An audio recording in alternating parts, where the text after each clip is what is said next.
تعالى عليه وعلى آله وأصحابه وبارك وسلم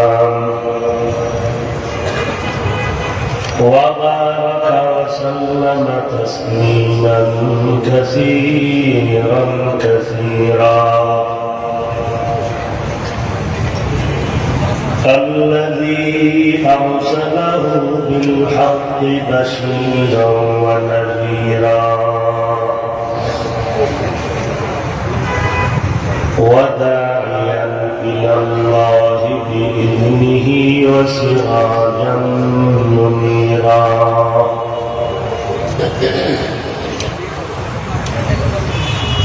أما بعد فأعوذ بالله من الشيطان الرجيم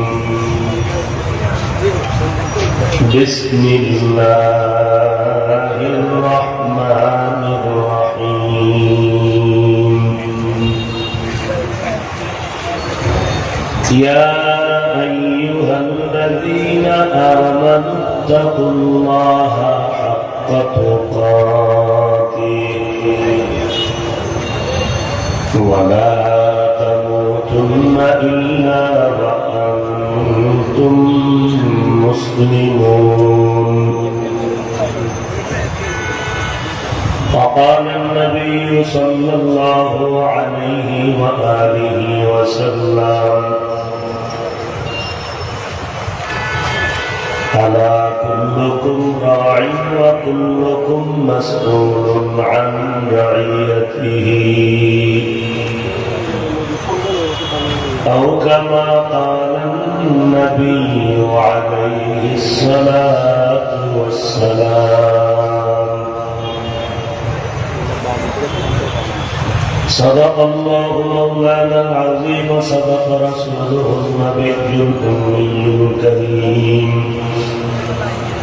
ونحن على ذلك من الشاهدين والشاكرين والذاكرين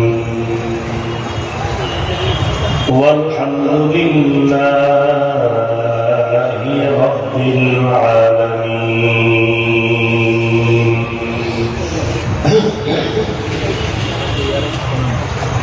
اللهم صل على محمد النبي الأمي وعلى آله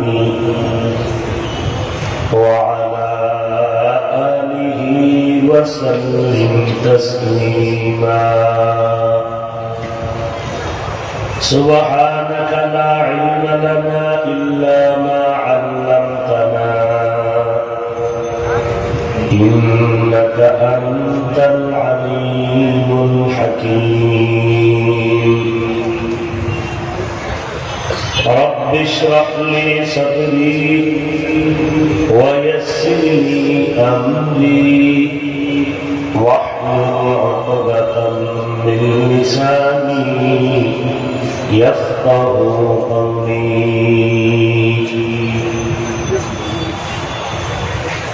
باطل سے دبنے والے اے آسمان نہیں ہے، باطل سے دبنے والے اے آسمان نہیں ہے، سو بار کر چکا ہے تو امتحا ہمارا، سو بار کر چکا ہے تو امتحا ہمارا.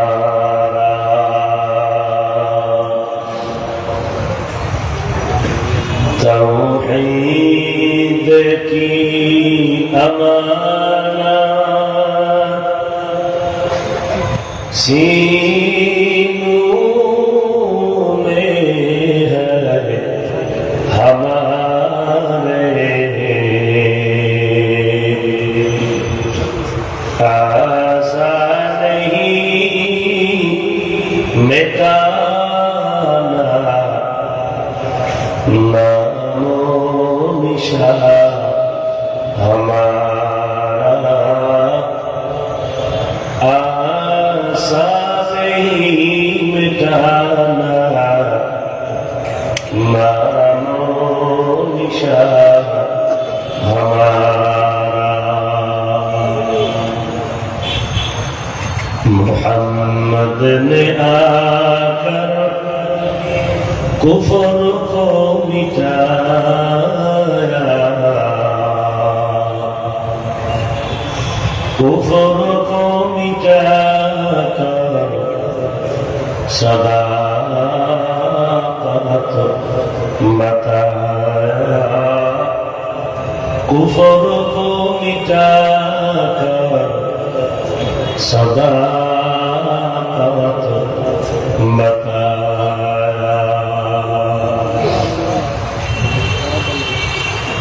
अल्लाह के दरबार लाख शुक्र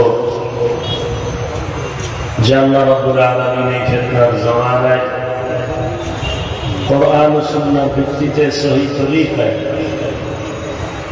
কিছু কথা বলার জন্য শোনার জন্য আমাদেরকে কবুল মঞ্জুর করেছেন।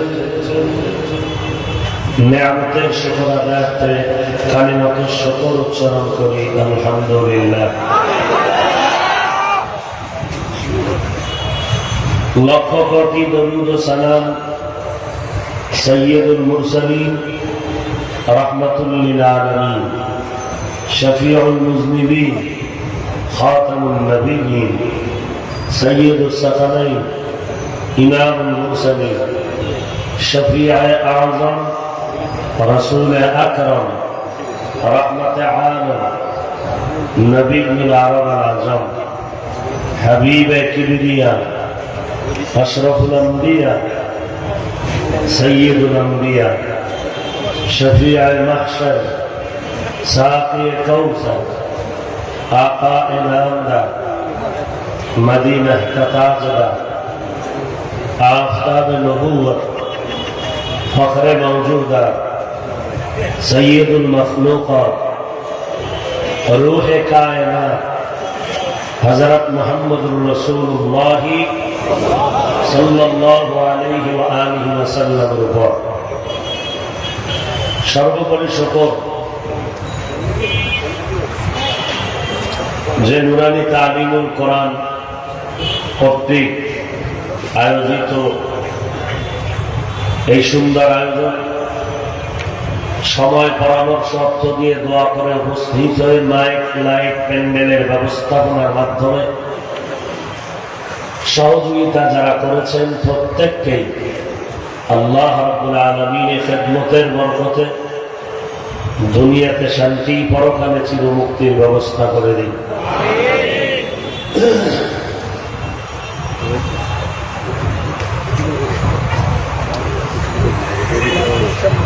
আমি আজ আপনাদের সামনে কিছু কথা বলার নিয়তে কোরআনে হাকিমের এক আয়াতে কারিমা তিলাওয়াত করেছি।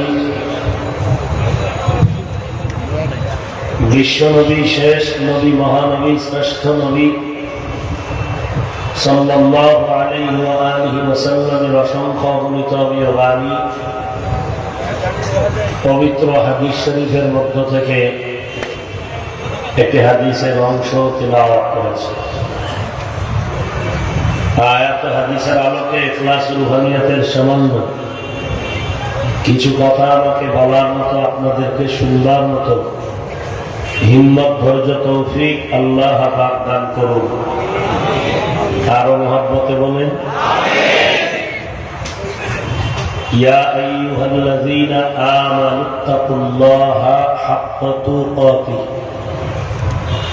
হে দুনিয়ার মুমিন, তোমরা তাকওয়া অর্জন করো তথা আল্লাহকে ভয় করো, ভয় করার মতো হক আদায় করে। ওয়ালা তামুতুন্না ইল্লা ওয়া আনতুম মুসলিমুন, এবং তোমরা মুসলমান না হইয়া কেউ মৃত্যুবরণ করিও না। নবীজি বলেন আলা কুল্লুকুম রাঈন, সাবধান হে দুনিয়ার উম্মত, তোমরা সকলেই দায়িত্বশীল। ওয়া কুল্লুকুম মাসউলুন আন রাইয়াতিহি, এবং প্রত্যেক দায়িত্বশীল জবাবের জন্য আল্লাহর দরবারে জবাবদিহিতার কাঠগড়ায় দাঁড়াতে হবে।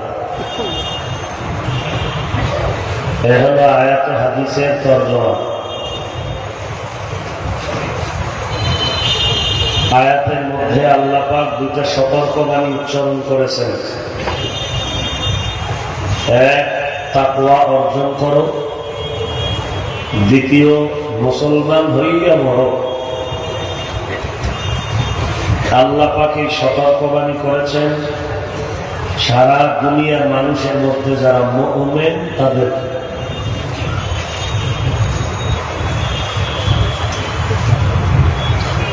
এই দুই সতর্কবাণী মুমিনকে করলেন কেন, অন্য মানুষকে করেন নাই কেন? দ্বিতীয় কথা হলো, আমরা এখানে যারা হাজির সবাই মুমিন, আমাদের পরিচয় আমরা মুসলমান, কথা ঠিক না? আল্লাহ মুমিনকে কেন বললেন মুসলমান হইয়া মরো?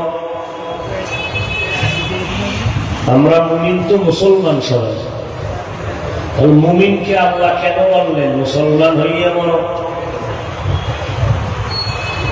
মুমিনকে সতর্ক করলেন, অন্য মানুষকে সতর্ক করলেন না কেন? তার জবাব হলো, জান্নাত শুধু মুমিন পাবে, আর কেউ পাবে না।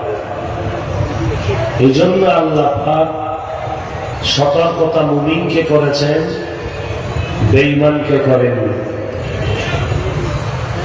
দ্বিতীয়, মুমিনকে কেন বললেন মুসলমান হইয়া মরো? মুমিন তো মুসলমান, শুধু এতটুকু নয়, অন্যান্য আয়াতে আল্লাহ বলেন,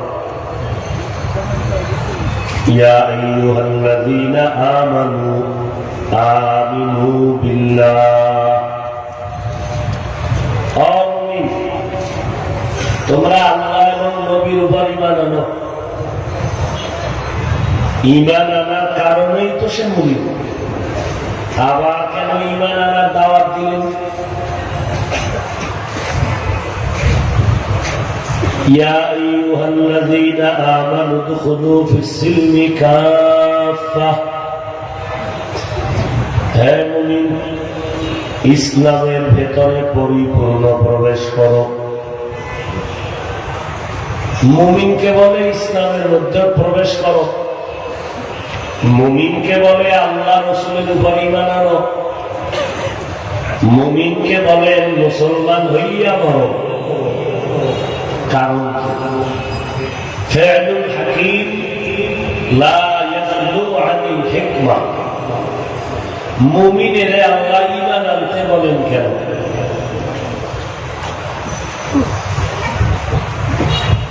আল্লাহর একটা কথাও অনর্থক নয়, আমরা বুঝি না, এই জন্য আমাদের দুর্বলতা। এক নম্বর জবাব, যে তোমরা যারা মুমিন দাবি করো, তোমাদের ঈমান নাকিস, তোমরা অপূর্ণ মুসলমান। তোমরা মুমিন দাবি করো, আল্লাহর বিধান পুরা মানো না, তোমাদের ঈমানকে পরিপূর্ণ করো। ইসলামের মধ্যে কিছু ঢুকেছ, কিছু ঢুকো নাই, পরিপূর্ণ প্রবেশ করো। এবং খাঁটি মুসলমান হইয়া, অর্ধেক না, পরিপূর্ণ মুসলমানের খাতায় নাম লাগাইয়া মৃত্যুবরণ করো। এখান থেকে একটা উপদেশ আমরা নিতে পারি, মুমিনকে আল্লাহ ঈমান নেওয়ার দাওয়াত দিবেন নতুন করে। এটা একটা বাতিল ফিরকাওয়ালাদের জবাব। আহলে বাতিলদের মধ্যে কেউ বলে নবীজি তাবলীগ করেছেন বেদিন বেঈমানের কাছে, আত্মদাসের তাবলীগওয়ালারা বেঈমানের কাছে যায় না কেন, মুমিন মুসলমানের কাছে তাবলীগ করে কেন?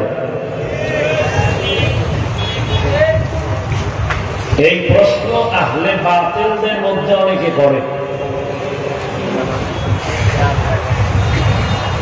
এক নাম্বার কথা হলো, এই প্রশ্নটা যারা চিৎকার করে করেন তারা হিন্দুদের মন্দিরে গিয়া করে না, খ্রিস্টানদের গির্জায় গিয়া করে না, তারাও কোন রকম এক প্যান্ডেল বানাইয়া আজিমুশান মহাপবিত্র ওরস মুবারকের প্যান্ডেলে মুসলমানের সামনে বলে। তাকে জিজ্ঞাসা করি, তুমি মুসলমানের সামনে তুমি ওয়াজ করো আর অন্য মুসলমানকে বলো এরা মুসলমানের দাওয়াত দেয় কেন? তোমার কথায় তুমি নিজেই তো আসামি। তুমি যদি হিন্দুদের গির্জায় গিয়া বলতা, হিন্দুদের মন্দির খ্রিস্টানদের গির্জায় বিধর্মীদের কাছে গিয়ে দাওয়াত দিয়ে গিয়ে যদি বলতেন, তো কথাটা যথার্থ ছিল। এবার ফাইনাল জবাব কি? আল্লাহ যদি মুমিনকে আবার বলে ঈমান আনো, তাহলে আহলে হক উলামায়ে হাজরাতেরা মুসলমানকে কেন কালেমার পুনর্বার দাওয়াত দিতে পারবেন না? অবশ্যই পারবেন। দ্বিতীয় কথা হলো, আমরা অন্য বিধর্মীদেরকে যে দাওয়াত দিব, দিলে তো অনেক লাভ হইত। অনেক বিধর্মী কালেমার পতাকা তলে আসতেন, কিন্তু সময় করি 12 মাস, ফজরের পরে, জোহরের পরে, আসরের পর, মাগরিবের পরে, সারপর 12 মাস শুধু মুসলমানের এই বয়ান করা লাগে। এরপরে মুসলমানের চেহারায় ইসলামের রং লাগে না, মদিনার গান পাওয়া যায় না। মুসলমানি বাওয়াত গরদান লেহাদান এলানে খুতবা দস্তে খাজা দাদান। মুসলমানই তো চিনি না। মুসলমান কাকে বলে? যে ইসলামের পর্দার ভেতরে থাকে। ইসলাম মানে কি? গর্দান নেহাদান বতাত, বিনয়ের সাথে আল্লাহর কাছে আত্মসমর্পণ করার নাম ইসলাম। যে করে সে মুসলমান। সাধ্যমতো সার্বিকভাবে যথাসাধ্য বিনয়ের সাথে আল্লাহ দরবারে আত্মসমর্পণ করছি কিনা, যদি করতাম তাহলে এত বয়ান আনন্দ লাগতো না। বক্তাদের বয়ান, তাবলীগওয়ালাদের বয়ান, পীর সাহেবদের বয়ান, জুমার দিন খতিব সাহেবদের বয়ান, কোন বয়ানেই তো পরিপূর্ণ ফলাফল আমরা পাই না। কারণ কি?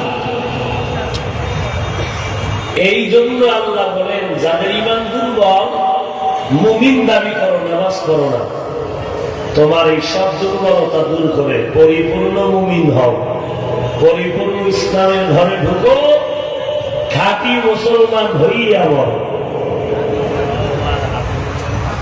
জান্নাত পাবে বেঈমান না মুমিন? আরো আস্তে করে বলেন, ঘোষণা কার? ইন্নাল্লাহা আশতারা মিনাল মুমিনিনা আনফুসাহুম ওয়া আমওয়ালাহুম বিআন্না লাহুমুল জান্নাহ। আল্লাহ তাআলা বলেন, এই মুমিনের দল, নিশ্চিত আমি মুমিনের জান মাল কিনে নিয়েছি, বিনিময়ে মুমিনের জান্নাত দিয়েছি। আল্লাহ মুমিনের কি কিনে নিলেন? জান্নাত। মুমিনের কি দিলেন বিনিময়ে? জান্নাত। আশ্চর্য, আল্লাহ মুমিনের জান মাল কিনে নিয়েছি বলিয়াও দেন নাই, মুমিনকে জান্নাত দিয়েছি বলেও দেন নাই। আমাদের জানমাল তো আমাদের কাছেই আছে, তো নিয়েছি বলে নিলেন কই? জান্নাত দিয়েছি বলে দিলেন কই? জান্নাত পাইছেন নি কেউ? কথা বলেন না কেন?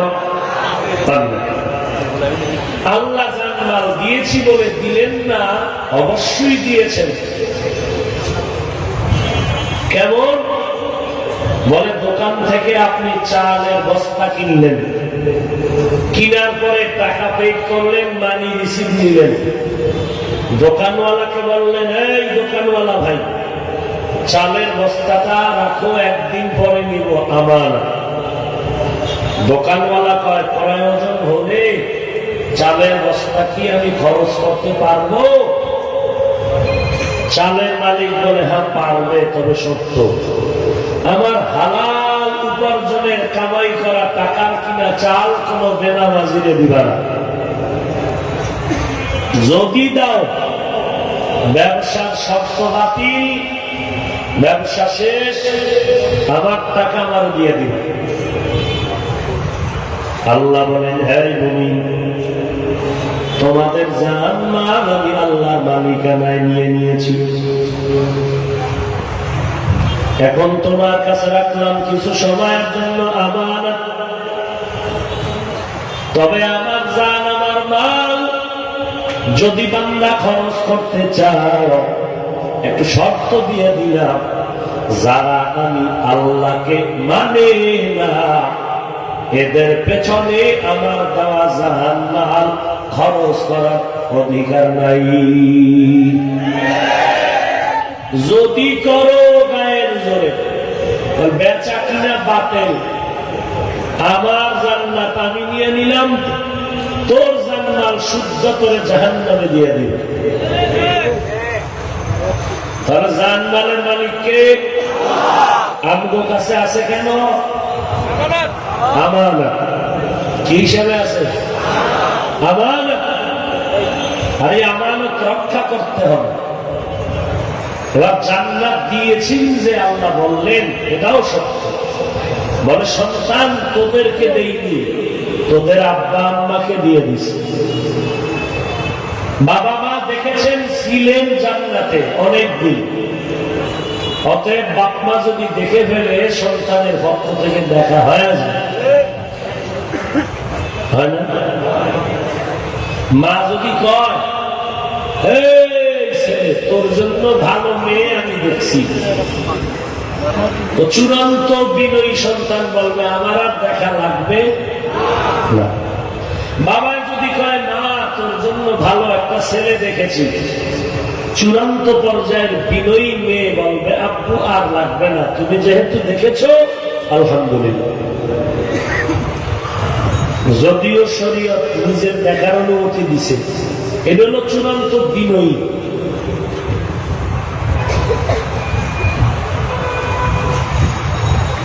আল্লাহ এবার জান্নাত মুমিন পাবে,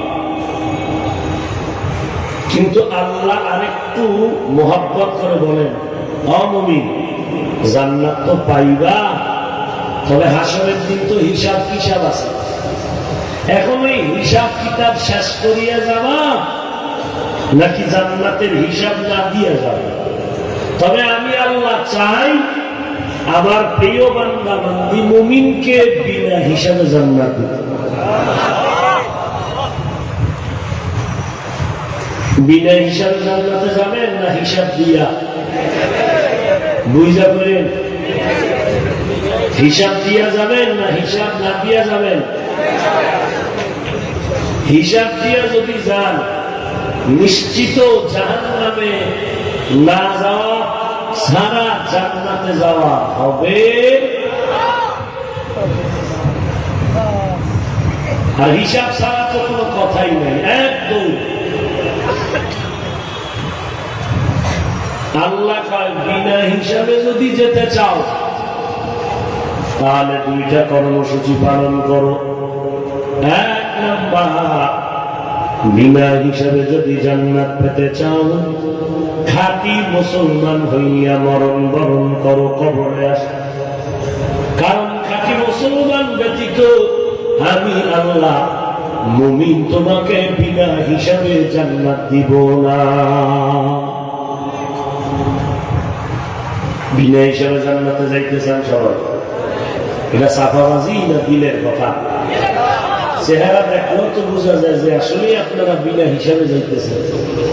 এত সুন্দর নুরানি চেহারা যে আজকে ফজর করেন নাই, জহুর করেন নাই, আসর করেন নাই, মাগরিব করেন নাই, এশাও করেন নাই, বয়ানের পর দোয়ার আগেই চলে যাবেন, মোবাইল চালায় রাত কাটায় ঘুমাবেন, ফজরও পড়বেন।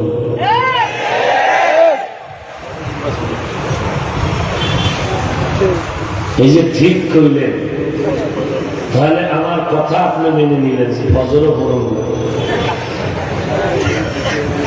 হ্যাঁ, আসলে লজ্জা শরম দিন দিন কমে যেতেছে। আল্লাহ সব ভাইকে হেদায়েত দান করেন। এখানে যে বসছেন, কার দরবারে বসছেন একটু চিন্তা করেন, জবানটা একটু হেফাজত করেন। মুখে আসতেছে আর বলতেছেন, বিষয়টা তো এমন না। ছাত্র ওস্তাদের সামনে দাঁড়াইলে কাঁপতে থাকে ভয়, মা বাবার সামনে সন্তান অপরাধ করে দাঁড়ায় ভয়ে কাঁপে, বিচারকের সামনে আসামি দাঁড়ায় কাঁপতে থাকে। আর আপনি আল্লাহর দরবারে বেহেশতের বাগানে বসছেন, একটু দিল কাঁপে না? কথা বলতেছেন, এই মোবাইল নিয়ে ব্যস্ত, এত নিষেধ করলাম, কোনো কানে ঢুকল না। চিন্তা করছে আমার কাজ আমি করি, কে আমারে বাধা দিবে? হুজুরের সব কথা কি আর মানা লাগেনি? এই মোবাইল জাহান্নাম পর্যন্ত নানিয়া বাঙালিরে ছাড়বে না।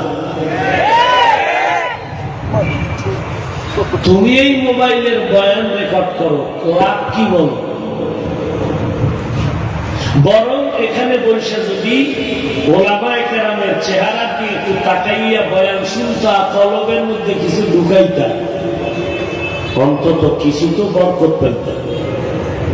এই বরকতটাকেও নষ্ট করার জন্য দায়ী গজবের মোবাইল।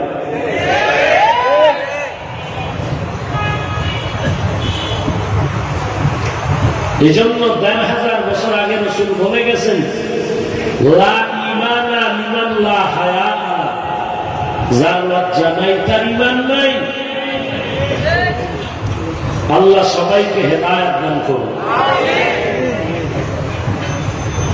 তাহলে বিনা হিসাবে যদি আমরা জান্নাত পেতে চাই, আল্লাহ পাকের ঘোষণা, খাঁটি মুসলমান হইয়া মরো। খাঁটি মুসলমান হইয়া যদি মরতে চাও, তাহলে গুনাহমুক্ত জীবন লাগবে। কি মুক্ত? গুনাহমুক্ত জীবন নিয়া তুমি কবরের দেশে যখন যাইবা, আল্লাহর নবী বলেন, কবর হবে তোমার জন্য বেহেশতের বাগান। খাঁটি মুসলমান হইয়া যদি মরতে চাও, গুনাহমুক্ত জীবনটারে গড়ে নাও। আর তোমার জীবনটারে যদি গুনাহমুক্ত করতে চাও, একটা মেডিসিন লাগবে, সেই মেডিসিন না থাকলে গুনাহ থেকে বাঁচতে পারবা না। তাবলীগওয়ালাদের বয়ানও কাজ হবে না, পীর সাহেব বক্তাদের বয়ানও কাজে লাগবে না, যতক্ষণ পর্যন্ত ওই মেডিসিন অন্তরের মধ্যে জমা না করবা। ওই মেডিসিনের নাম আল্লাহ ঘোষণার মতে হলো তাকওয়া। हर के दारत खौफे कदर दिल मदरम जन्नतुल मअवा देहत हो राम मकाम जुज़ बहक़ची ज़े मखाज़ इंसुजा फज़ले उआ मस्त दरजुम ला जहां। বিনা হিসাবে যদি জান্নাত পেতে চাও, আল্লাহ তো দিতে চান, কারণ আল্লাহ বড় দয়াময়। আল্লাহ চান না তার মানানো একটা মানুষও জাহান্নামে যাবে, আল্লাহ কখনোই চান না। আল্লাহ চায় তার মানগুলো যেন জান্নাতে যায়। এই জন্যই হাদিস শরীফের মধ্যে নবী বলেন, দুনিয়াতে যত মানুষ এসেছে, যত মানুষ গত হয়ে গেল, কিয়ামত পর্যন্ত যত মানুষ আসবে, সবার নামে জান্নাতে একটা ঘর বরাদ্দ করা আছে, সবার। কিন্তু কোরআন অনুযায়ী স্পষ্ট পেয়ে গেলাম মুমিন ছাড়া কেউ জান্নাত পাবে না। তো নবীর হাদিস যে বললেন সব মানুষের নামে জান্নাতে ঘর, নমরুদ, হামান, ফিরআউন, কারুন, বেঈমানেরা জান্নাত পাবে না, জান্নাত পাবে শুধু মুমিন। এটা আল্লাহর স্পষ্ট সিদ্ধান্ত ঘোষণা। এর নবীর উম্মতের দল। তবে বেঈমানের নামে যে জান্নাত বানানো আছে, ওই জান্নাতের উপায় কি হবে?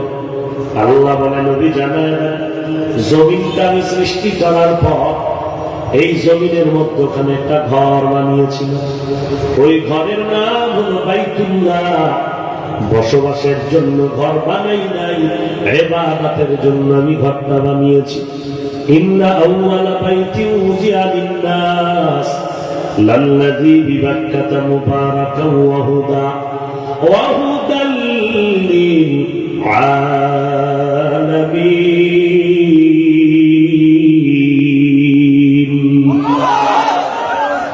আল্লাহ যে ঘর বানাইলেন পৃথিবী বানাবার পরে, বলেন ওই ঘর আমাদের বসবাসের জন্য নাকি ইবাদতের জন্য? আর জোরে বলেন, ইবাদতের জন্য ঘর, বসবাসের জন্য কেন না? বলে দুনিয়াতে আল্লাহ শ্রেষ্ঠ মানুষ পাঠাবে, শ্রেষ্ঠ দামি মানুষ, এদেরকে আল্লাহ বসবাসের জন্য পাঠাবেন না, এদেরকে আল্লাহ ইবাদতের জন্য পাঠাবেন। কারণ দুনিয়া বসবাসের জায়গা না, মুমিনের জন্য, ইবাদতকারীদের জন্য বসবাসের আরামের ঘর হলো জান্নাত। বেহেশত কে আযামে নবাশো কাসে রাবা কাসে কাবে নবাশো। আল্লাহ বলেন, দুনিয়াতে আমি যে ঘর বানাইলাম ইবাদতের জন্য, আর দুনিয়াতে যে শ্রেষ্ঠ জাতি পাঠাবো, এরাও পাঠাবে ইবাদতের জন্য। মা খালাকতুল জিন্না ওয়াল ইনসা ইল্লা লিয়াবুদুন। মা খালাকতুল জিন্না ওয়াল ইনসি বাখা জুজ ইবাদত মিসলে মাকসুদ আজ-জাহান। আল্লাহ বলেন, এই মানুষ পাঠাবার কারণ হলো ইবাদত। আবার ইবাদতের মধ্যে আমি আল্লাহ কিছু ভাগ করে দিলাম মূল ডিউটি, আবার কিছু আছে ওভার ডিউটি। রমজান, এই মুমিন, ইবাদতের মধ্যে ভাগ করে দিলাম, কিছু ইবাদত মূল ডিউটি, আবার কিছু রাখলাম ওভার ডিউটি।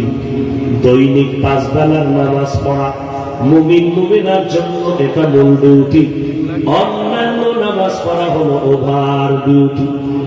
রমজান, প্রত্যেক রমজানে মুমিন নরনারীর জন্য রোজা রাখা মূল ডিউটি, অন্য সময় রোজা রাখবা বান্দা এটা ওভার ডিউটি। ধনীওয়ালারা, টাকার মালিক, বছরে একবার যাকাত দাও মূল ডিউটি, অন্য সময় গরিব এতিম মাসাহা, মাদ্রাসা, মসজিদ, ওয়াজ মাহফিল, রাস্তাঘাট ভালোর জন্য, মানুষের কল্যাণে টাকা দিবা, এটা ওভার ডিউটি। জীবনে একবার তুমি বাইতুল্লাহ গিয়া জিয়ারত করো, হজ করো মূল ডিউটি, অন্যান্য সময় উমরা করো, হজ পালন করো, ওভার ডিউটি। নবী জানায় দেন, মূল ডিউটি যারা করবে এদেরকে মূল লেখা জান্নাত তো দিয়ে দিব, সন্দেহ নাই। তবে যারা ওভার ডিউটি করবে এদেরকে জানায় দেন, আমি আল্লাহ বেঈমানের বানানো জান্নাতগুলো ওভার ডিউটি করনেওয়ালা মুমিনের বোনাস দিয়ে দিব।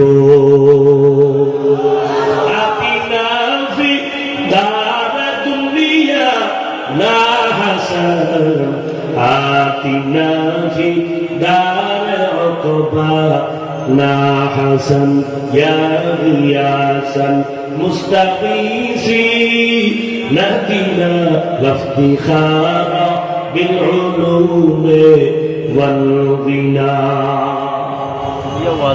জান্নাত কারা পাবে? বেঈমানের জান্নাত কারা পাইবে? মূল ডিউটি কর্মীওয়ালা নাও ভাব।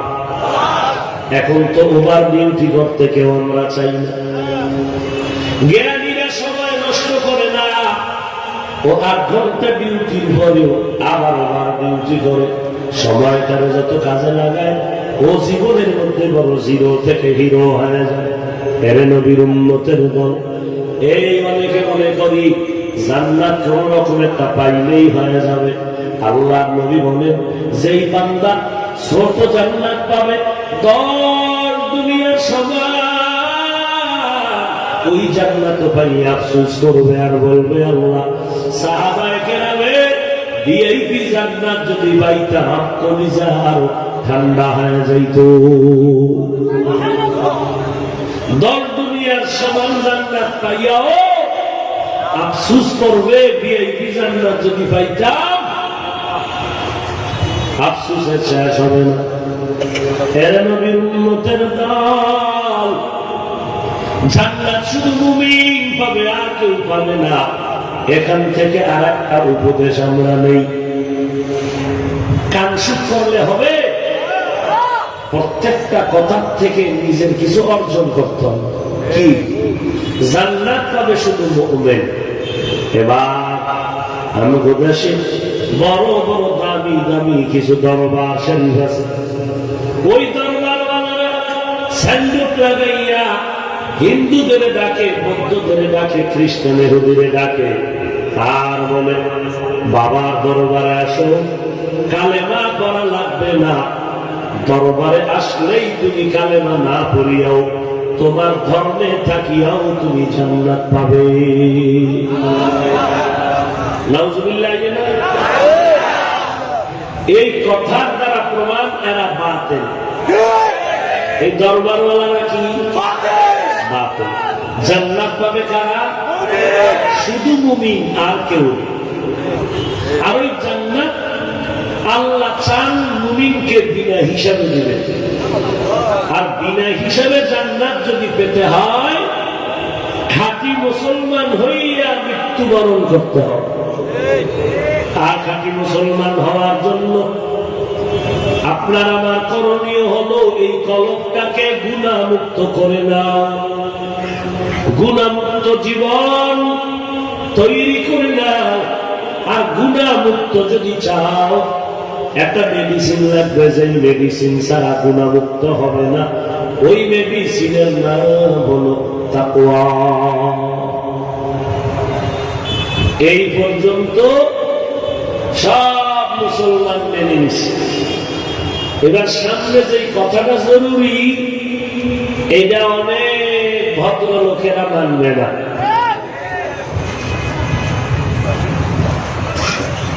সেটা কি? খাঁটি মুসলমান হইয়া মারা লাগবে। ঠিক আছে, মুসলমান হইয়া মরতে হলে, খাঁটি মুসলমান হইতে হলে গুনাহমুক্ত জীবন লাগবে। বলে ওয়েলকাম, ঠিক আছে। গুনাহমুক্ত হতে হলে তাকওয়া লাগবে, আল্লাহর ভয়। বলে ঠিক আছে। এবার এই তাকওয়া যদি তুমি অর্জন করতে চাও, আল্লাহওয়ালা আউলিয়া কেরাম, বুজুর্গ, পীর মাশায়েখ, এদের সোহবত ছাড়া, এদের নেক নজর ছাড়া তাকওয়া অর্জন করা যাবে না।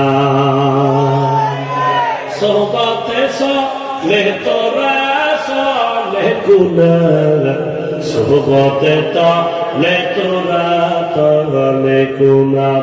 এক জমানা সোহবতে বা আউলিয়া বেহতার সব সালাত বেরিয়া। কি মোনাজাত দিয়ে দেব? হ্যাঁ,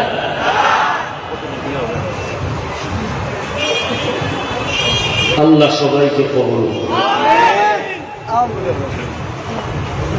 ধৈর্য আসেনি? এমনি আমাদের মাদ্রাসাগুলো, বিশেষ করে কওমি মাদ্রাসা, কঠিন ব্যস্ততা, পরীক্ষা চলতেছে, কথা ঠিক না? এরপরে আজকের এই প্রোগ্রাম, আজকের দুপুরে নাকি অনুমতি পেয়েছে,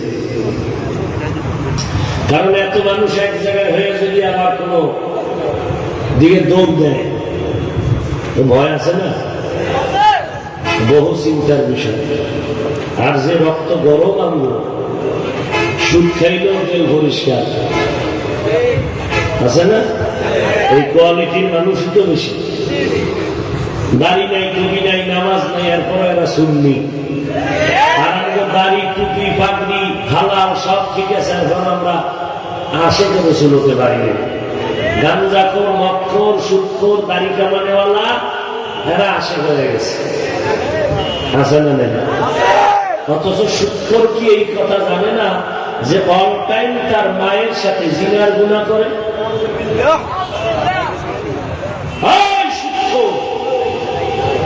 অল টাইম তোমার কবিরা গুনাহ লেখা হয়, গর্ভধারিণী মায়ের সাথে জিনার গুনাহ লেখা হয়।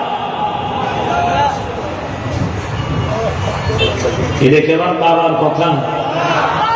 লজ্জা থাকলে সে কিভাবে হারাম খাবে? তো লজ্জা না,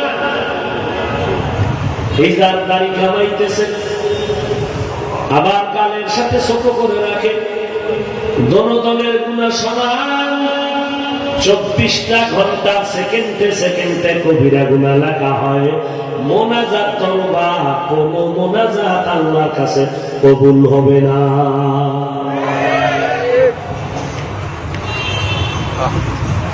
অথচ নিজের তো বাহাদুর মনে করতেছে। আল্লাহ হেদায়েত দান করেন। তাহলে জান্নাত পেতে চাই সবাই বিনা হিসাবে, কথায় একমত। জান্নাত বিনা হিসাবে পেতে হলে মুসলমান হইয়া মরা লাগবে, তাও স্বীকার করলো। মুসলমান হইয়া মরতে হলে গুনাহ ছাড়তে হবে, তাও স্বীকার করলেন। গুনাহ ছাড়তে হলে আল্লাহর ভয় তাকওয়া লাগবে, তাও মানলেন। এবার ঝামেলা কোথায়? তাকওয়া অর্জন করার জন্য আল্লাহওয়ালা, আউলিয়া, পীর, মাশায়েখ, ওলিদের সোহবতে যেতে হবে। এই কথা অনেকে মানে না। এরা কি কয়? পীর মানি না, বুজুর্গ মানি না, আউলিয়া মানি না। তো মানো কি? বুখারী শরীফ মানি। কথা বলেন না কেন? আল্লাহর জাত ও সিফাতের কসম, যারা আল্লাহওয়ালা মানে না, বলে বুখারী মানি, এরা কেউ বুখারী মানে না, সব বুখারীর দুশমন। সন্দেহ করলে কবিরা গুনাহ হবে, কারণ আমি কসম করে বলেছি, এবং কাঁচা কসম না, পাকা কসম করে বলেছি। কোন বীর বাহাদুর থাকলে স্টেজে আসো, কিলাকিলি হবে, এরপরে আবার বয়ান হবে। আসো। যারা আল্লাহ, পীর মানে না, বুজুর্গ মানে না, আউলিয়া মানে না, এরা ভণ্ড। এদেরকে যারা ভণ্ড বলে না, ওই হযরতেরাও ভণ্ড। যারা বলে বুখারী মানি, কসম আল্লাহ, কেউ এরা বুখারী মানে না, সবাই বুখারীর দুশমন। সন্দেহ করলে কবিরা গুনাহ হবে। গাঞ্জা খাইয়া বই নাই, চেহারা দেখলে মনে হয় গাঞ্জা খাইছি। তোর চেহারা আয়নায় ধরে দেখ, হালাত কি। আল্লাহ হেদায়েত দান করুন। আরো জোরে বলেন। অথচ ইমাম বুখারী কত বড় আল্লাহওয়ালা, কত বড় বুজুর্গ, খবরই নেই। সাফাবাজ, কোরআনের আরবি বুঝে না, হাদিসের আরবি বুঝে না, বুখারী আরবি বুঝে না, বাংলা হাদিস পড়ে দাড়ি নাই, টুপি নাই, প্যান্ট শার্ট টাই লাগায় সুদ খায়, বেপরদায় চলে। এ কয় আমি বুজুর্গ, আমি বড় কামেল হয়ে গেছি।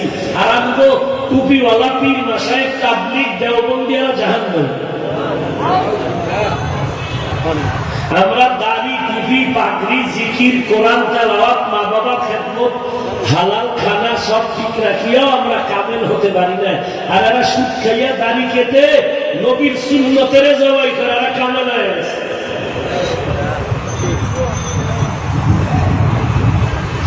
মদের মূল্য পাইছো না?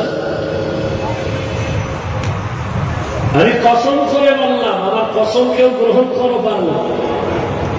যারা বলে বোখারি মানি, কেউ বোখারি মানে না, কেউ মানে না, একজনও।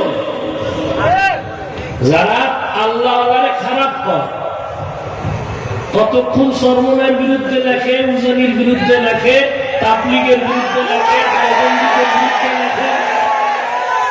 আরে ভাই আমার বিরুদ্ধে লেখ, তো অনুরোধ সরমনের বিরুদ্ধে লেখিস না। আমার বিরুদ্ধে লেখ, তারপর অনুরোধ তাবলীগের বিরুদ্ধে লেখিস না।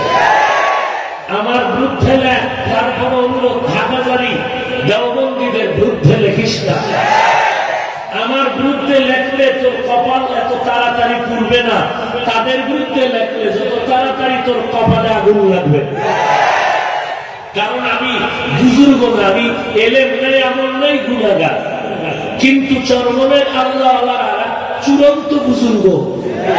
তাবলীগের মুরব্বীরা তাহাজ্জুদ কাজা করে না, দেওবন্দীরা তাহাজ্জুদ কাজা করে না। কপাল অর্ধেক পুড়ছে, বাকিটাও পুড়বে যদি আমারও লেখো। আমার বিরুদ্ধে লেখ, কারণ তবে লেখালেখির দ্বারা আমার আয়ও নাই, ব্যয় লেখ, পাল্লা দিয়ে লেখ। তবে একটা প্রশ্ন রাখা যায়, জবাব দিস একা একা নিজের বিবেকের। আমার বিরুদ্ধে লেখালেখি করার দ্বারা বল, আমার কি ক্ষতি হয়েছে, তোমার কি লাভ হয়েছে? বাস একটা জবাব চাই, কিচ্ছু না, আমাকে দেওয়া লাগবে না, তোমার বিবেক দিবে যে আমার বিরুদ্ধে লেখার দ্বারা তোমার কি লাভ, আমার কি ক্ষতি হয়েছে বলো তো। এই প্রশ্নটার জবাব দাও তো নিজে নিজে একা একা, আর কিচ্ছু দরকার নেই। তবে চরমনাই তাবলীগ দেওবন্দীদের বিরুদ্ধে যদি এখনো লিখতে চাও, একটা পরামর্শ দেই, তোমার আম্মাজানের একটু অনুমতি নিয়ে নিও, তাহলে তোমার মুসিবত আসবে না, মায়ের দোয়ায় বেঁচে যাবে।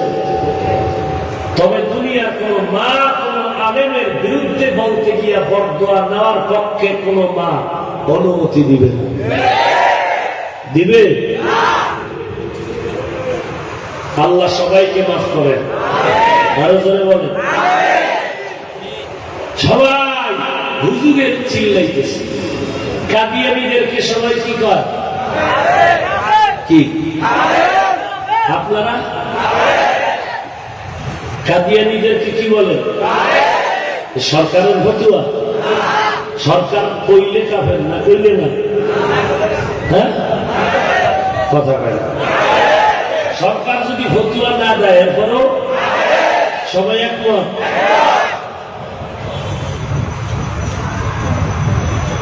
এই যে কাফের কাফের কয়ে চিল্লাইলেন,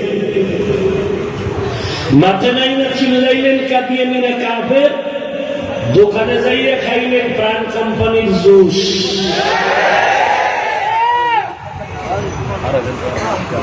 খাইনি।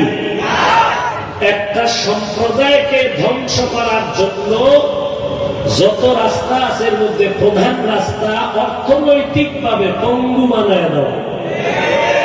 আপনি রাস্তায় মিছিল করেন কাদিয়ানীদের কাফের কও, আর নিজের হালাল টাকা দিয়ে কাদিয়ানীদের পণ্য কিনিয়া সাহায্য করো, কি হইল?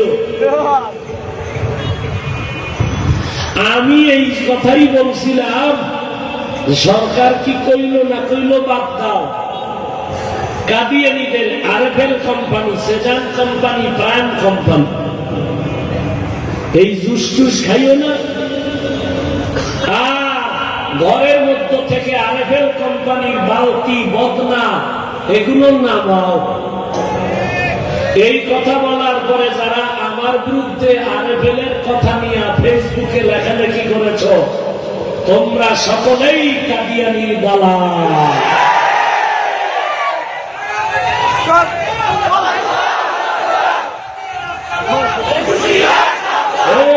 স্লোগান দিও না, যা করে হলো। এই যারা আরএফএল এর বিরুদ্ধে বলার পরে আমার উপরে রাগ, এরা কাদিয়ানীর দালাল বললে গুনাহ হবে? কিছু কিছু হুজুরেরাও বিরোধিতা করছে। এদেরকে বলবেন এরা কাদিয়ানি হুজুর। এরা কি হুজুর? কাদিয়ানি হুজুর। আল্লাহ মাফ করেন। তাহলে নির্লজ্জ রে, কবে আর লাজ লজ্জা হবে আল্লাহ ভালো জানে। বড় আফসোস, মসজিদের মধ্যে ঢুকি গিয়ে দেখি জুতার বাক্স কাদিয়ানি। আরে ফেলের জুতার বাক্স। নামাজি নামাজ পড়তেছে, সামনে সুতরা লাগাইছে প্লাস্টিক, প্রাণ কোম্পানি, আরে ফেল কোম্পানি। কাদিয়ানি বাদ দিবি, তোর এবাদত ধর বইরা লাইছি কাদিয়ানি দিয়া, যাবি কই? এ আমি কইছি আরে ফেলের কথা, আর এই বিরোধিতা মুনাফিকের গোষ্ঠীর যে কি মজা লাগছে আমার বিরুদ্ধে নেই। অথচ হেফাজতের মহাসচিব চরমনায় গিয়া এই কথাই তো বলি, আরে ফেলের পণ্য কেনা যাবে না, কাদিয়ানির পণ্য বন্ধ করতে হবে।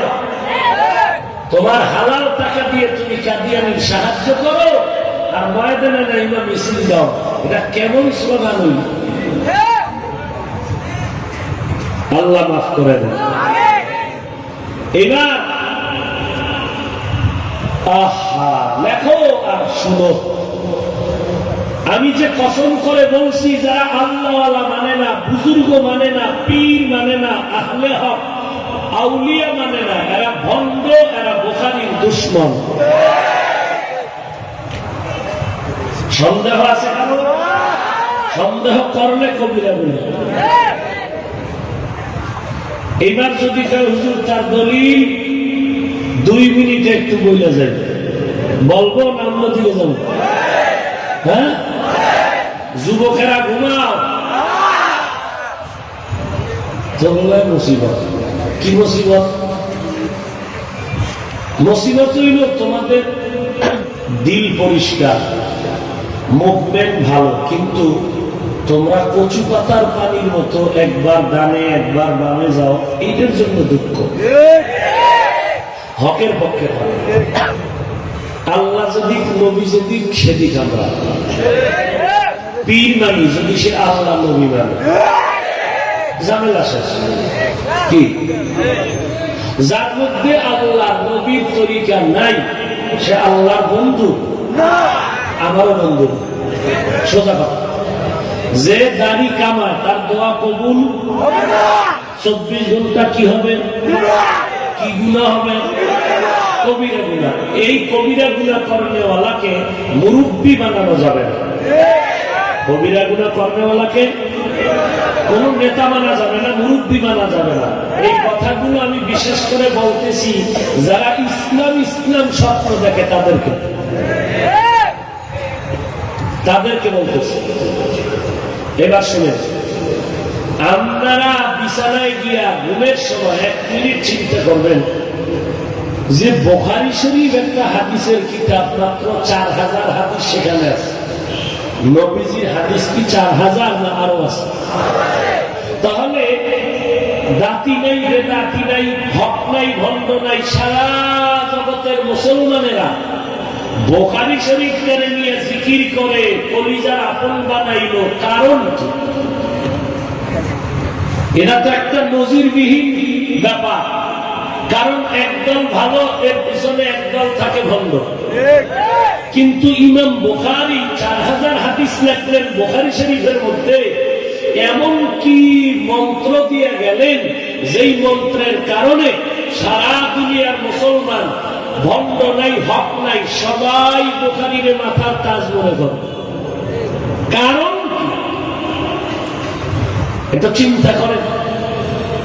আহলে হাদিস রেকর্ড বুখারী, আহলে সুন্নাত ওয়াল জামাত বলে বুখারী, বেদাতীরা কয় আনবদলিল বুখারী। ব্যাপার কি? অথচ বুখারী যখন লেখা হয়েছিল, ইমাম বুখারী রাহমাতুল্লাহ আলাইহি ওই সময় তাকে কাফের বলার মতো দুশমন ছিল। ওই সময় আরে কাফের বলার মতো বাতিল না ছিল তার পেছনে লাগিয়া। কিন্তু আজ তার সেই কিতাব সারা জগতের মানুষের কাছে আপন কেন? কেন জবাব যেটা দিব এটা সবাই জানে, আহলে হাদিসরাও জানে, সবাই জানে। আমি আপনাদেরকে ঢাল দিয়ে গেলাম, ঢাল। এই ঢাল হিসেবে হাতে রাখবেন আর বাতিলের মোকাবেলায় ঢাল ব্যবহার করবেন। কি ঢাল?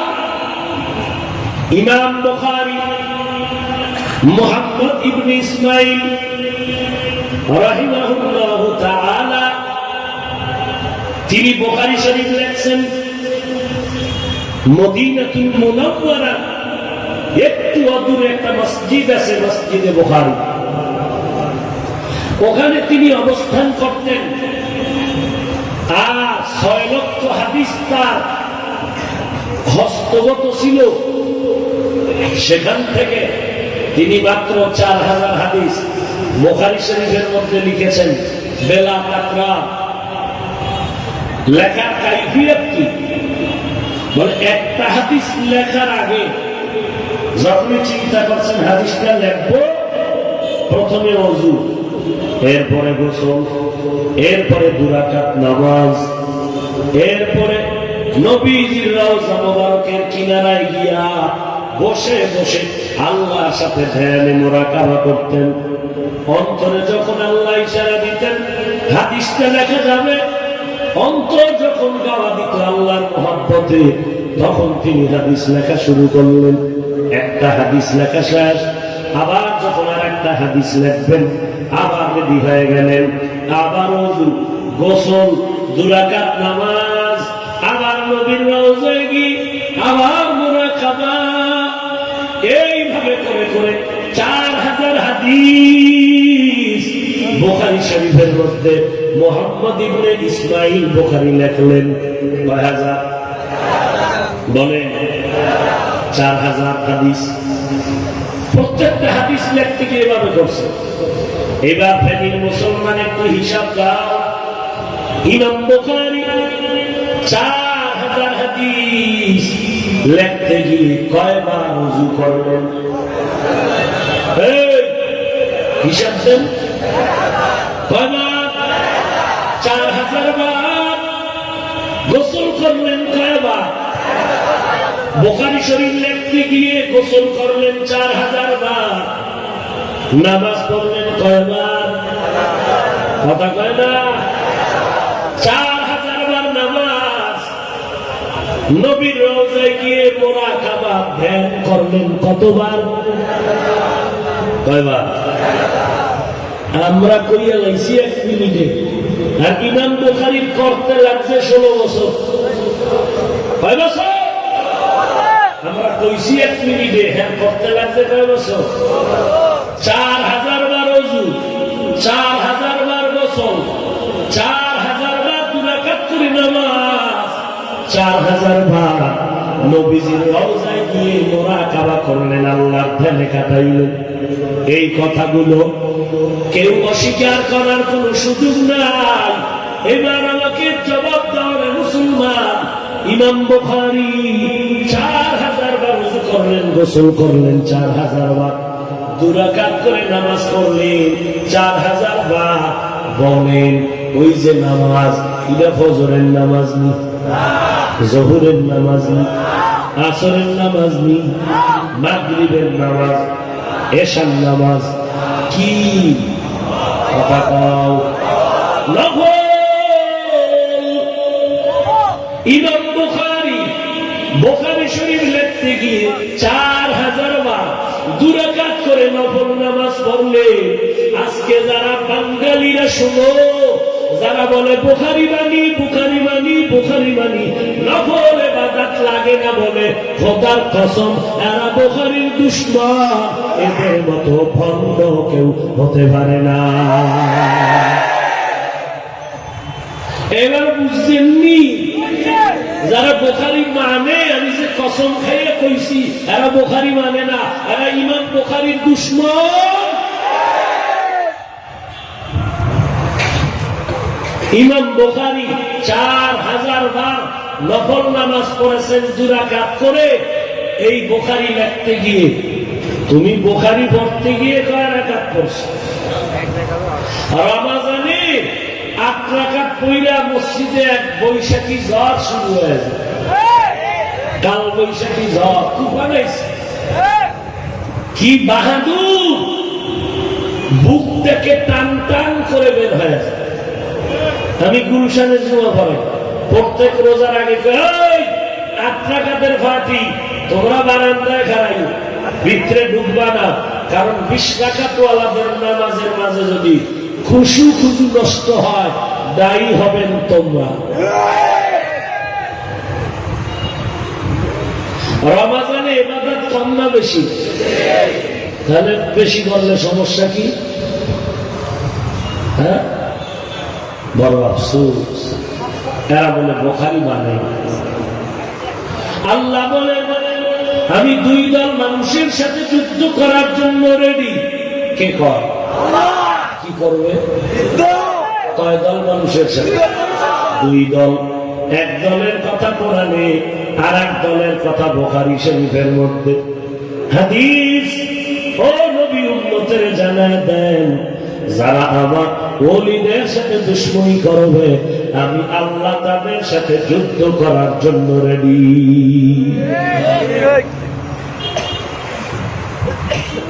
এজন্য বলি সাবধান, আল্লাহ ওয়ালাদের বিরোধিতা করবা না। অনুরোধ বলো ফেনীর মুসলমান তাবলীগে যাওয়ার কারণে মানুষ ভালো দেখায়নি, বিড়ি ফেলেনি, বেপরদা চলেনি। এরে নবীর উম্মতের দল বেনামাজি তাবলীগে যাওয়ার পরে নামাজি হয়, বেপরদাওয়ালা তাবলীগে যাওয়ার পরে পর্দাওয়ালা হয়। সুদখোর তাবলীগ করার কারণে সুদমুক্ত হয়েছে কি হয় নাই? তাহলে লোকগুলো নবীর তরিকার উপরে চলতেছে। অতএব তাবলীগ হক, যারা বিরোধিতা করবে তারা হলো ভণ্ড।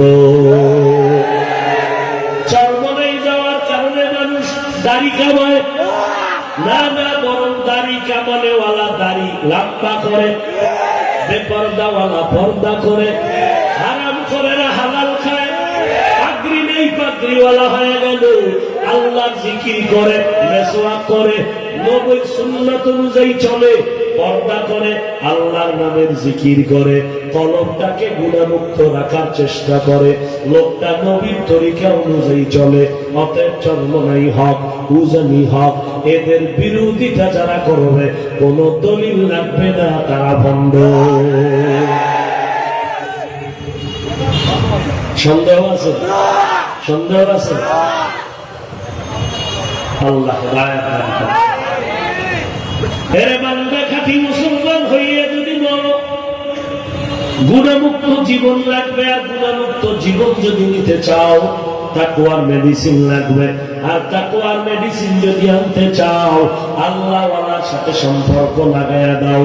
আল্লাহওয়ালার নেক নজর যখন লাগবে তখন আল্লাহওয়ালার নেক নজরে কলবের ভিতরে তোমার পরিবর্তন শুরু হয়ে যাবে। একটা দুধের বাচ্চা অসুস্থ, খানা খায় না, রুচি নাই, কি ব্যাপার? বলে একটু দম করে দাও, ফু দিয়ে দাও, পানি ভরা দাও। কেন? ডাক্তার দেখাও না? বলে ডাক্তার দেখাইছি, এরপরও ভালো হয় না। কেন? বলে বদনজর। কি নজর? কার বদনজর? বিশ্বামজুরের? না, না, একটা বেআমলওয়ালা গাঞ্জাখোরের বদনজর।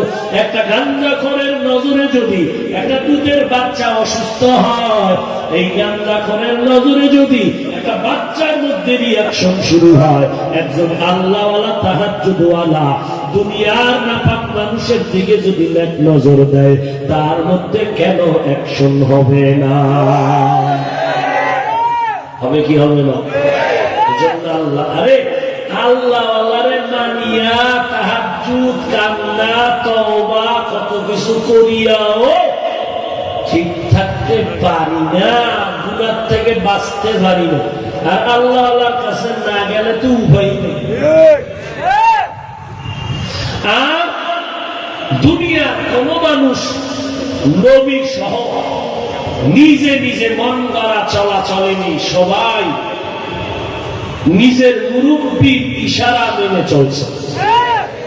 সমস্ত নবীরা আল্লাহর আদেশ নিয়ে চলছে, উম্মতেরা নবীর আদেশ নিয়ে চলছে।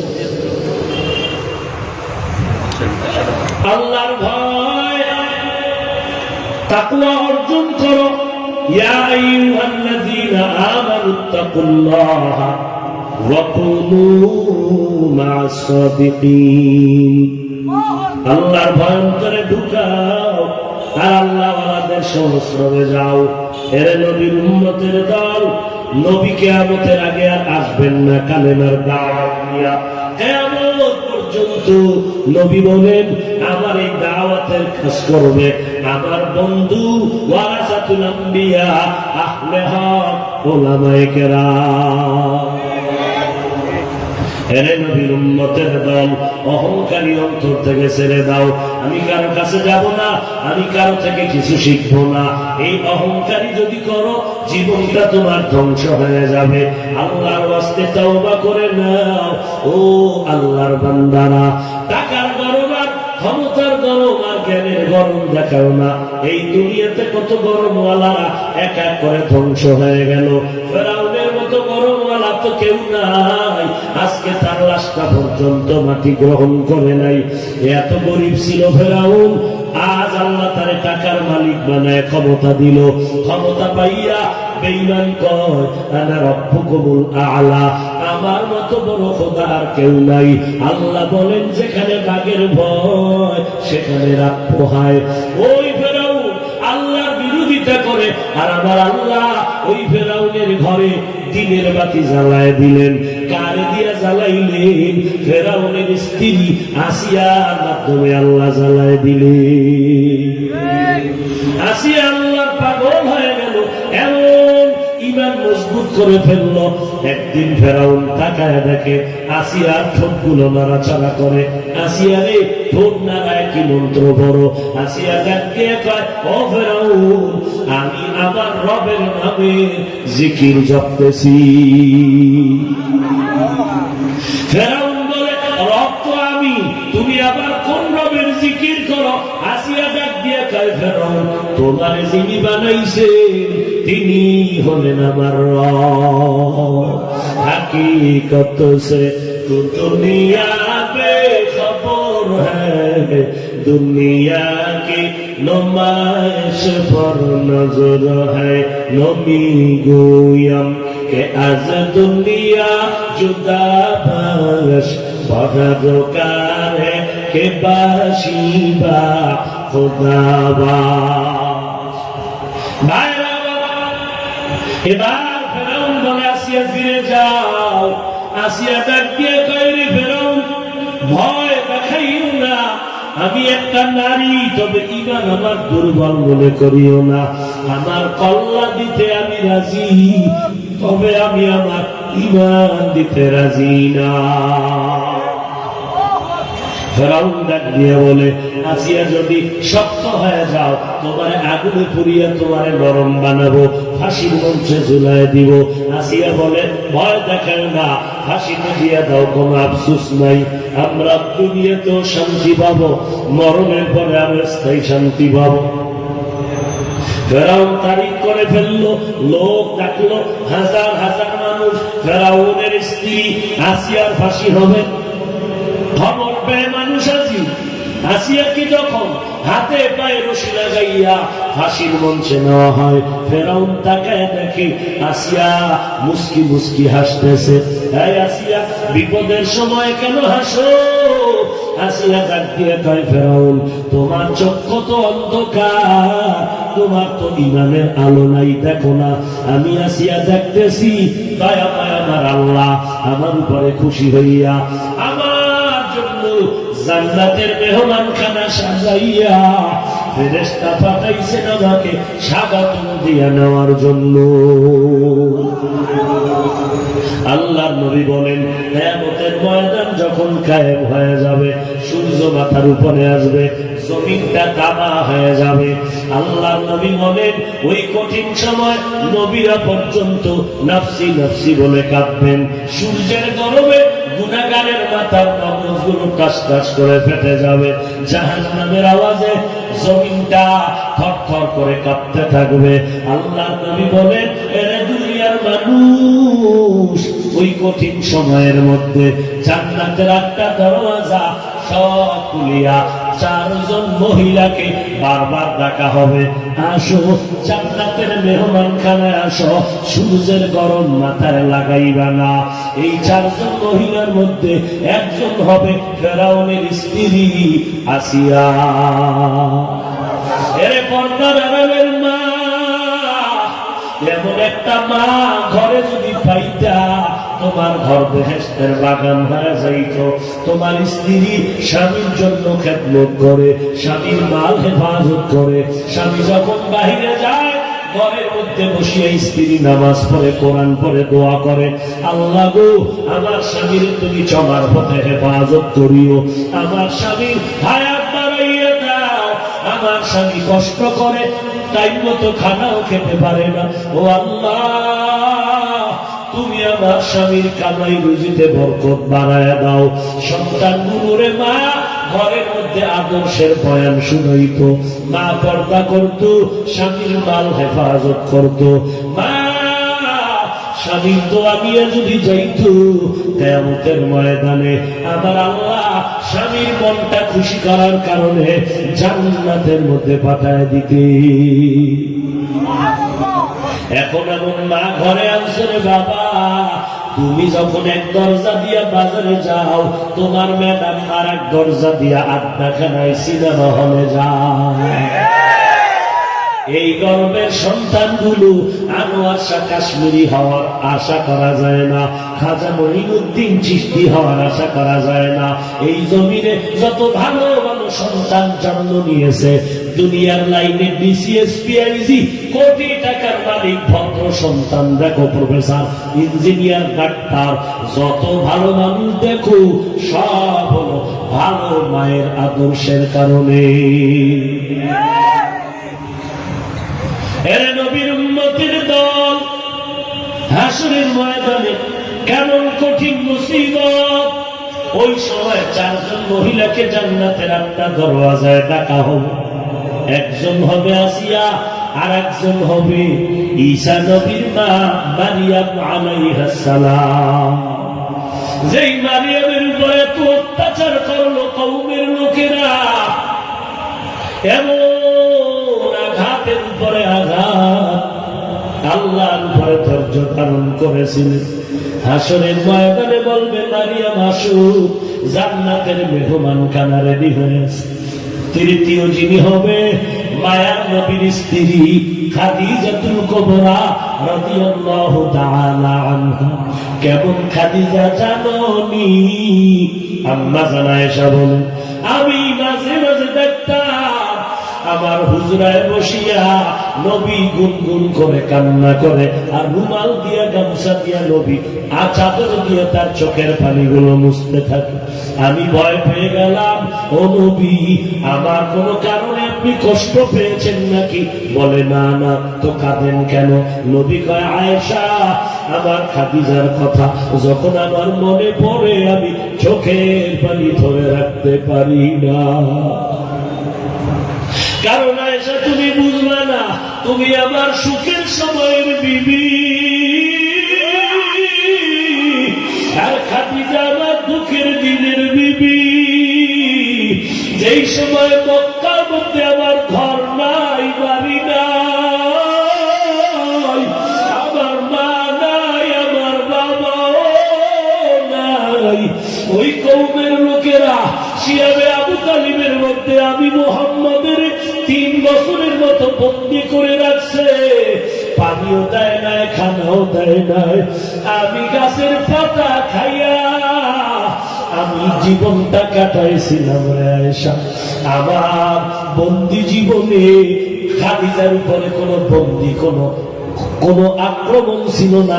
আরবের সবাই খাদিজার উপরে ভালো ধারণা রাখত, কিন্তু খাদিজা আমার স্ত্রী হওয়ার পরেও, তার কোনো বাধ্যবাধকতা না থাকার পরেও তিনি আমার মহব্বতের টানে ওই সিয়ামে আবু তালিবের মধ্যে আসিয়া আমি নবীর সাথে দিন কাটাই, আর গাছের পাতা খাইয়া খাইয়া জীবন চালা।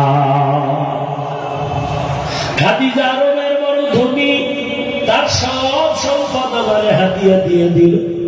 আমি খাদিজার কথা মনে পড়লে চোখের পানি রাখতে পারি না। কিয়ামতের ময়দানে ময়দানে জান্নাতের 8টা দরওয়াজার ফেরেশতারা খাদিজাকে ডাকবে, আসো জান্নাতের মেহমানখানা তৈয়ার হয়ে আছে। 4 নাম্বার নারী নবীর কন্যা ফাতেমা রাদিয়াল্লাহু তাআলা আনহাকে আল্লাহ ডাকবেন, ফেরেশতারা নাও জান্নাতের দরজা খুলিয়া ভেতরে ঢুকায় দাও। কেমন ফাতেমা, যার মরণের পরেও তার লাশটা পর্যন্ত দুনিয়া কোনো বেগানা দেখতে পারে না।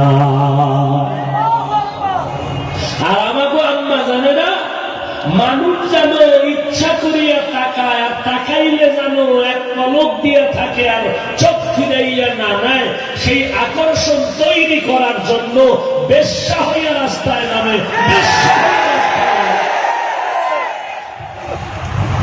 শহরে বাজারে দেখো নারীদের ঢল, পর্দাবিহীন তারা করে ঝলমল, অন্যকে তার দিকে আশেক বানায়, অন্যকে তার দিকে আশেক বানায়, দেশটায় আজি ধ্বংস নারীর বেপরদায়, সবার মুখে একই আওয়াজ, হায় হায় হায়।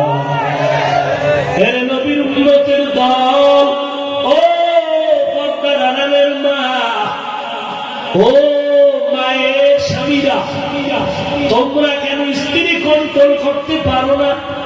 পারবা বা কিভাবে? যখন তুমি বউ ঘরে নিয়ে আসো, ওই বউয়ের বাবার বাড়ির পচা পায়খানা খেয়েছো। ও বেহায়া বেলাজা নির্লজ্জ, শ্বশুর বাড়ির পচা পায়খানা খাইয়া বউয়ের গোলামি করবি না তো কি করবি? বউ মোবাইল চালায়, সিকিউরিটি কোড আলাদা, স্বামীর স্বাধীনতা নাই, ওটা মোবাইল ধরলে দেখবা। বউয়ের মোবাইল আলাদা, স্বামীর মোবাইল আলাদা। বউ গাড়ি দিয়া মনের মতো মার্কেটে যাবে, স্বামী বাধা দেওয়ার উপায় নাই।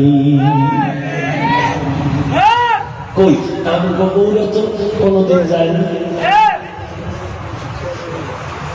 আমগো মা চাষিকে তো এখনো দেখে, দিনের বেলা তো কোথাও যায় না, রাতে যায় তো হাত মোজা পা মোজা বোরখা লাগে। এরে পর্দার মা, আপনাদের জীবন ধন্য, কারণ আপনাদের মতো শান্তির জীবন আল্লাহ কাউরে দেয় নাই। পুরুষেরা জিহাদে যাইয়া শহীদ হবে, আর ঘরের আম্মা যান বাচ্চা গর্ভে নিলা, যদি বাচ্চা প্রসব কালে কোনো মা মরিয়া যায়, আল্লাহর নবী বলেন ওই নারী শাহাদাতের মর্যাদা পাবে। এরে আম্মা যান, মসজিদে গিয়ে আমরা পুরুষেরা শীত নাই, গরম নাই, বৃষ্টি নাই, রৌদ্র নাই, জুমার নামাজে যাওয়া লাগে, নামাজের আজান শুনলে মসজিদে যাওয়া লাগে। আম্মা জানেরা ঘরের মধ্যে থাকিয়া অন্ধ জায়গায় নামাজ পড়বা, পুরুষেরা মসজিদে গিয়ে কষ্ট করিয়া যেই সওয়াব পাবে, আম্মা জান ঘরের মধ্যে সেই সওয়াব পাবে।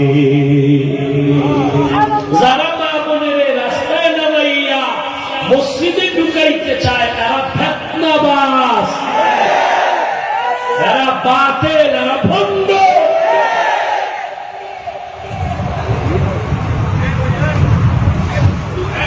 মা বোনদের শরীর নরম, এরা থাকবে ছায়ার ভিতরে, এদের শরীর যেন রৌদ্র তাপ করলে আর লেগে শক্ত না হয়, কারণ এরা মা, শুধু মা না, এরা শুধু স্ত্রী না, এরা গোটা জগতের জন্য আদর্শ মডেল। মায়ের আদর্শ শিখবে সন্তান, আর সন্তান যদি আদর্শওয়ালা হয়, আমার আম্মা জানের অবদানের কারণে এক সন্তানের আদর্শ দিয়া গোটা জগৎ আলোকিত হবে।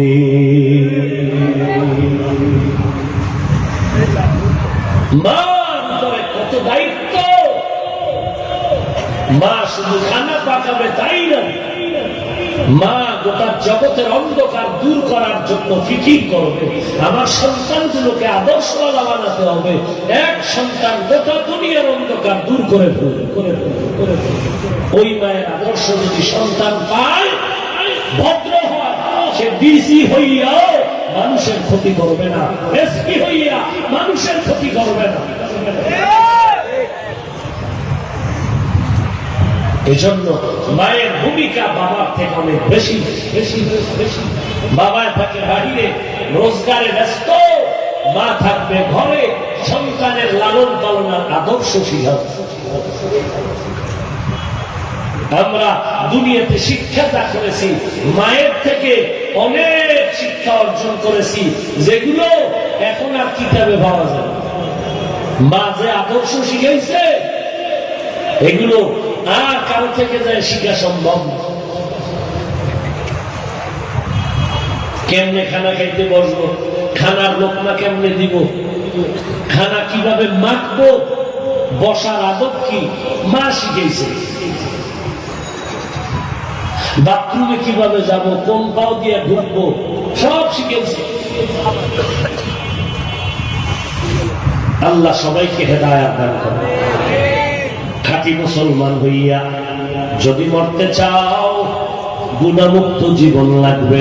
গুনাহমুক্ত জীবন যদি চাও, আল্লাহর ভয় তাকওয়া লাগবে। আর তাকওয়া অর্জনের একমাত্র জায়গা আল্লাহওয়ালাদের সোহবত। খাঁটি আল্লাহওয়ালার বন্ধু হয়ে যাও। পিছনে আমরা শয়তানের ধোঁকায় গুনাহ করেছি, আল্লাহ বলেন তওবার দরজা খুলে রাখলো, তওবা করো। মুহূর্তের ভেতরে এক ফোঁটা চোখের পানি যদি ছেড়ে দাও, জীবনের সব গুনাহ আল্লাহ মাফ করে দিবে। ওরে যুবক, মা বাবার দোয়া নিয়ে চলো, আলেম ওলামাদের দোয়া নিয়ে চলো, আর কারো বদদোয়া নিও না। আদর্শবান হইয়া চলো। ইঞ্জিনিয়ার হও, আদর্শবান ইঞ্জিনিয়ার হও। ডাক্তার যদি হতে চাও, আদর্শ ডাক্তার হইও। মরিয়া গেল এলাকার মাটি পর্যন্ত তোমার জন্য দোয়া করবে। স্কুলে বড়, কলেজে বড়, তোমার আমার মতো দেখো আদর্শবান যুবক নামাজি অভাব নাই। তুমি কেন পারবা না রে বাবা? তোমার আমার মতো বান্দা চাকরি করে, ব্যবসা করে, হারাম খায় না, নামাজ ছাড়ে না, দাড়ি কাটে না, তুমি কেন পারবা না? তোমার আমার মতো যুবক কৃষি কাজ করে, ড্রাইভারি করে, নামাজ ছাড়ে না, কোটি টাকার মালিক, এক টাকাও হারাম খায় না। জীবনে যত অন্যায় করেছো আল্লাহর কাছে তওবা করে নাও। আল্লাহ শয়তানের ধোঁকায় অন্যায় করেছে, আমার মা বাবা জানে না, কেউ জানে না, তুমি জানো। আজকে তওবার দরজায় ফিরে আসলাম, মেহেরবানি করে মাফ করে দাও। গুনাহ করবো না, নামাজ ছাড়বো না, দাড়ি কাটবো না, নবীরে কষ্ট দিব না, মা বাবার বিরোধিতা করবো না, আলেম ওলামাদের পরামর্শ দিয়া নবীর সুন্নাত অনুযায়ী চলবো। তওবা করার যদি নিয়ত হয়, রিজিকের মালিক আল্লাহ, হায়াতের মালিক আল্লাহ, ইজ্জতের মালিক আল্লাহ। আমারে চাকরি খাওয়াবে না, আমার চাকরি থাকার যাক, না খাইয়েও যদি থাকি হারাম খাবো না, নবীর তরিকার বাহিরে চলবো না, নামাজ ছাড়বো না, মা বাবার সাথে বেয়াদবি করবো না, ওলামায়ে আহলে হকের বিরুদ্ধে যাব না, দেশের বিরুদ্ধে, জাতির বিরুদ্ধে ষড়যন্ত্র করবো না। তওবার যদি খাঁটি নিয়ত হয়, মুনাফিকি যদি না থাকে, খাঁটি তওবার নিয়তে দুটো হাত আল্লাহকে দেখা দাও। আল্লাহ গো, আমাদের হাতগুলো কবুল করে নেন, তওবা কবুল করে নেন, তওবার উপরে মজবুত হইয়া চলার মতো তৌফিক দান করেন। আল্লাহ